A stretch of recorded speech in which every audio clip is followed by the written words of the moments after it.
حضرت طلق رضی اللہ تعالیٰ عنہ فرماتے ہیں کہ ایک شخص حضرت ابوالدرداء رضی اللہ تعالیٰ عنہ کی خدمت میں حاضر ہوا اور عرض کیا کہ آپ کا مکان جل گیا، فرمایا نہیں جلا۔ پھر دوسرے شخص نے یہی اطلاع دی تو فرمایا نہیں جلا۔ پھر تیسرے آدمی نے یہی خبر دی، آپ نے فرمایا نہیں جلا۔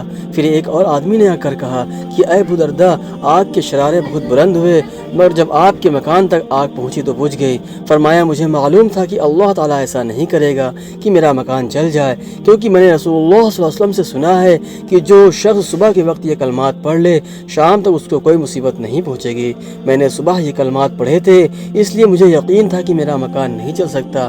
وہ کلمات یہ ہیں: اللہم انت ربی لا الہ الا انت علیک توکلت وانت رب العرش الکریم ما شاء اللہ کان وما لم یشاء لم یکن ولا حول ولا قوة الا باللہ العلی العظیم اعلم ان اللہ علی کل شیء قدیر وان اللہ قد احاط بكل شیء علما اللہم انی اعوذ بک من شر نفسی ومن شر کل دابۃ انت آخذ بناصیتها ان ربی علی صراط مستقیم۔ ثواب سمجھ کر اس دعا کو اور لوگوں تک شیئر کیجیے۔ السلام علیکم ورحمۃ اللہ وبرکاتہ۔